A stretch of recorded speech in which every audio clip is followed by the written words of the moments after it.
Un saludo cordial, soy David Gómez Gamboa, profesor de la Universidad del Zulia y director de Aula Abierta. Y estoy muy complacido de compartir con ustedes esta brevísima presentación sobre la libertad académica en Venezuela.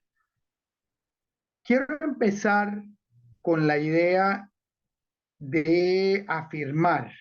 que estamos hablando de un derecho humano muy importante para los y las académicas, es decir, los profesores y los estudiantes, y para la democracia y el desarrollo de los pueblos. Los docentes y las docentes universitarias, así como los distintos actores de la educación superior, gozan de derechos inherentes a la actividad universitaria, a la actividad académica. Entre estos derechos se destaca la libertad académica como el derecho humano base para el desarrollo de la sociedad, para la producción del conocimiento científico y el debate crítico libre, un derecho vinculado a la democracia, porque es un derecho individual, pero al mismo tiempo colectivo, pero también un derecho vinculado al desarrollo. Hablamos de un derecho humano autónomo, pero adicionalmente que se interrelaciona desde una visión interdependiente con otros derechos humanos, con otras libertades fundamentales, como por ejemplo la libertad de expresión, la libertad de asociación, el derecho a la educación, entre otros. Quiero ratificar la idea de que el desconocimiento sobre la libertad académica como derecho humano, así como el desconocimiento de su valor consustancial con la democracia y el desarrollo, son muy peligrosos para la evolución de nuestra sociedad, para la producción del conocimiento científico y el uso de los distintos métodos de enseñanza de forma libre, sin restricciones, sin coacciones, por ideologías políticas, por sesgos, por algún tipo de práctica implementada por el Estado o por actores de poder. La libertad académica ha sido reconocida como derecho humano en varios instrumentos, pero fundamentalmente quiero hacer gran énfasis en la Declaración de Principios Interamericanos sobre Libertad Académica y Autonomía Universitaria, producida, proclamada por la Comisión Interamericana de Derechos Humanos el 9 de diciembre del año 2021, muy recientemente. El camino para alcanzar la libertad académica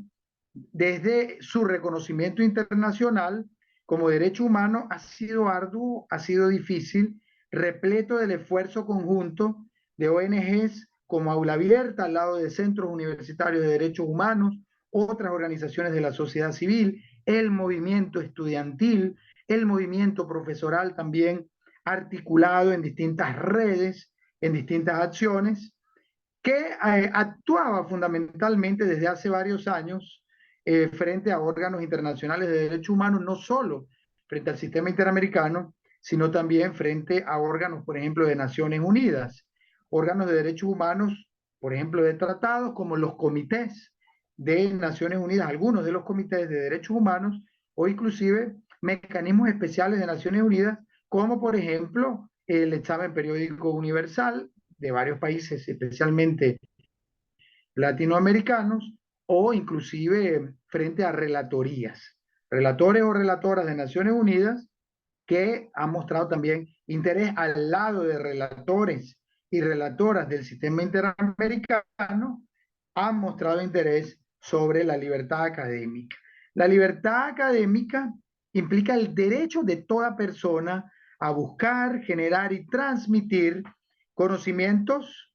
a formar parte de las comunidades académicas y a realizar actividades y labores autónomas e independientes para llevar a cabo el acceso a la educación, para llevar a cabo la docencia, el aprendizaje, la enseñanza, el descubrimiento, investigación y transformación, la participación en el debate crítico, la búsqueda y difusión de información, de ideas vinculadas a la actividad académica de forma libre y sin temor a represalias. Por eso es que digo que cuando una sociedad es víctima de la violación de la libertad académica, el desarrollo y la democracia misma quedan comprometidos. Y puedo dar un ejemplo. el de la pandemia de la COVID-19, cuando distintos profesores universitarios, academias, universidades, por ejemplo, que se pronunciaron sobre sus preocupaciones, además fundadas en la producción del conocimiento científico en relación a la pandemia. Y a propósito de esto, fueron víctimas de algún tipo de represalias. No solo ellos como académicos eran los que estaban siendo afectados en su libertad académica, sino que la sociedad misma perdía. Y perdía porque era inhibida, imposibilitada justamente de tener acceso al conocimiento científico, nada más y nada menos en un área tan importante como la de una pandemia que azotaba al planeta.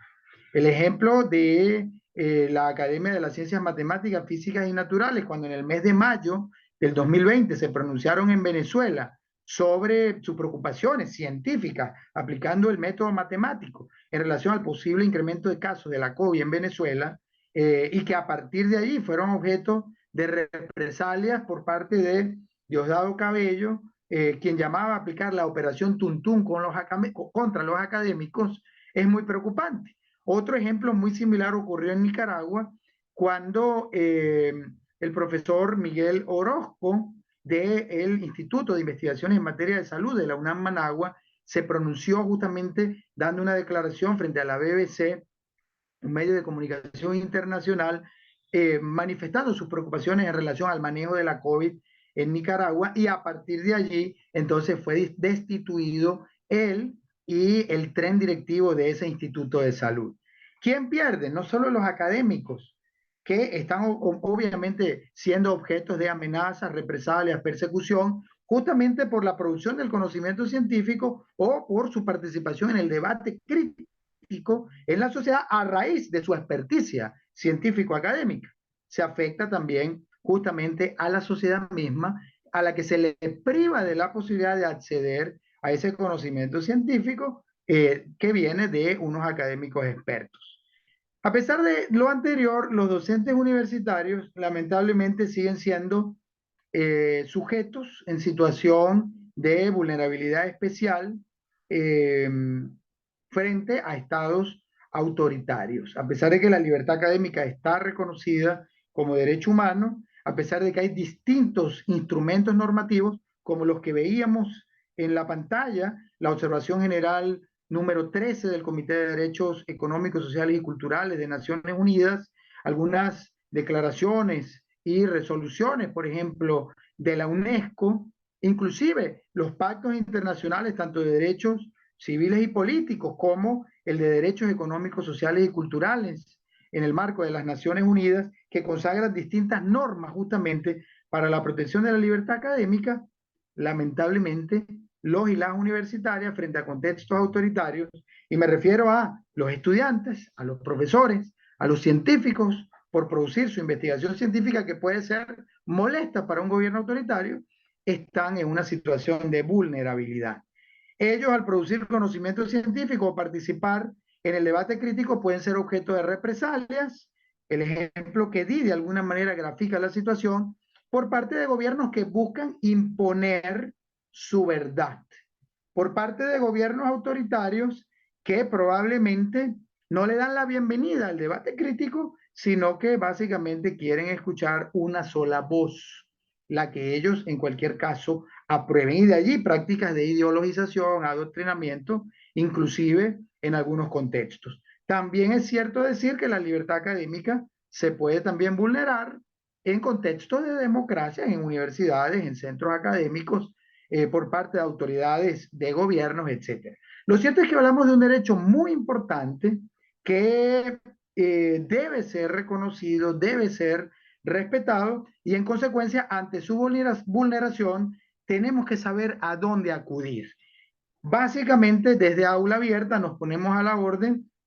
Somos una organización de derechos humanos para proteger la libertad académica y los derechos de los y las universitarias, es decir, los de los estudiantes, los de los profesores, los de las personas que hacen vida en el contexto universitario, en el contexto académico. Hay otras organizaciones de la sociedad civil, centros universitarios de derechos humanos, el movimiento estudiantil, las asociaciones de profesores, organismos obviamente internacionales con los cuales inclusive tenemos muy buenas relaciones, pendientes de la situación de la libertad académica, pendientes de la documentación, de elaborar informes justamente respecto a los cuales nosotros como sociedad civil tenemos mucho que aportar con la documentación que hagamos en relación a las violaciones, pero también con nuestros aportes, nuestras denuncias y por supuesto desde la academia la disposición de formarnos en esta materia de la libertad académica y los derechos de los y las universitarias. Muchísimas gracias.